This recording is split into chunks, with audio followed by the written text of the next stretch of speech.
The Carousel of Forgotten Souls, a carnival that shouldn't exist. Most people forgot the old stories. Stories about a carnival that only appeared when the moon was at its lowest and the winds were still. No one built it. No one owned it. But it showed up in quiet towns, stayed for one night, and disappeared by morning. And in the heart of that carnival was a carousel. But not a normal one. They called it the Carousel of Forgotten Souls.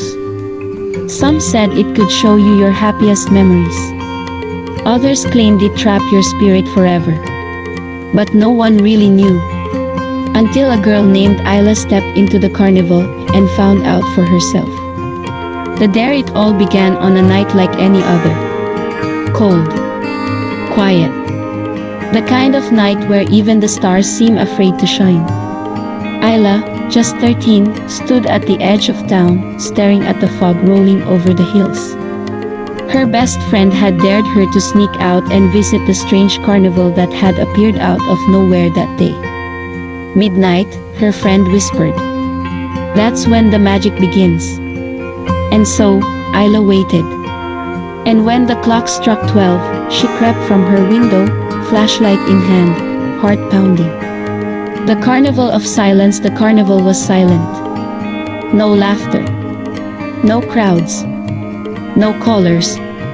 Only old tents swaying in the wind, and rusted rides that groaned like they hadn't moved in centuries. Isla stepped carefully, her footsteps echoing louder than they should. And then she saw it. In the center, lit by a pale, unnatural glow. The carousel. Horses made of cracked porcelain. Tigers carved from bone. Swans with feathers of broken glass. Each creature was both beautiful and terrifying. The music began. Soft.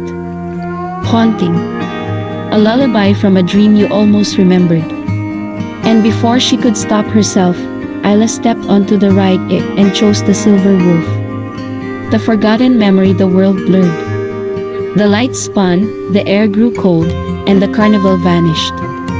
When the ride stopped, Isla wasn't there anymore. She was inside a memory. It was her 6th birthday. She saw her younger self sitting on the floor, crying quietly in the corner of their small apartment. A torn balloon dangled from the ceiling. No gifts. No cake. She had forgotten this moment completely. Her father had just passed away weeks before. Her mother, too broken to celebrate, hadn't said a word that day.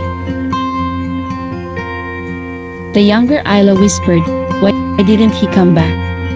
And the real Isla felt her chest ache. She had buried this memory deep. Too painful to carry. And yet, here it was. Ride after ride she returned to the carousel, shaken. The ride glowed softly. The music played again, calling her. And she rode again. And again. Each ride brought her into a different forgotten moment, the time her mother almost left home after a big fight. The day Isla's best friend moved away, and she never said goodbye. The first time she saw the stars with her father, a moment of pure joy she had forgotten entirely.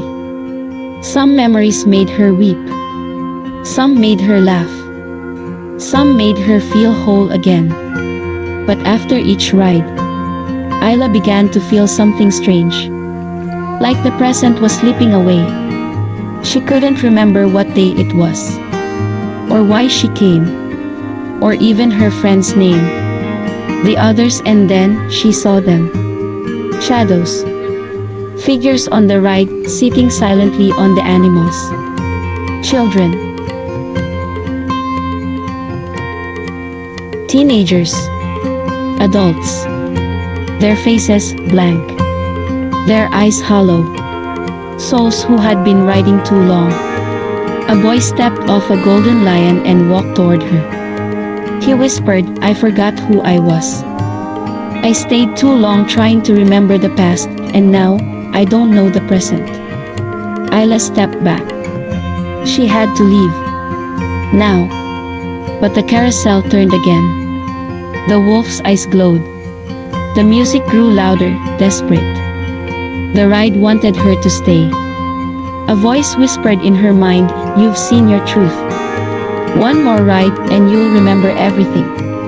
Every joy, every pain, every secret you forgot." And for a moment, she wanted to say yes. To remember it all. To feel her father's arms again. But then, she thought of her mother. Waiting at home. Her little brother, who still asked about stars. The pancakes. The sunlight. The now. And she realized something. Some memories are meant to be remembered, she said softly, but not lived in forever. She stepped off the ride. The music stopped. The carousel let her go. Ayla awoke just outside the carnival gate. It was dawn. Birds chirped. The sky blushed with soft pinks and golds. And the carnival? Gone. Like it had never been there. But something inside her had changed. She remembered things she thought were lost. Not just pain, but beauty too. Her father's laughter. The warmth of his hands. The stars he told her stories about. She walked home with tears on her cheeks and a heart full of light. A warning in the wind, they say the carousel of forgotten souls appears only to those who have lost something inside themselves. A part of their past, a wound left unopened, a memory left in the dark. It doesn't trap you. It gives you a choice. Face your forgotten memories or lose yourself inside them. So if you ever hear strange music after midnight, if you see a golden glow behind the hills, think carefully before you ride. Because some rides don't take you back. They hold you there forever. The end.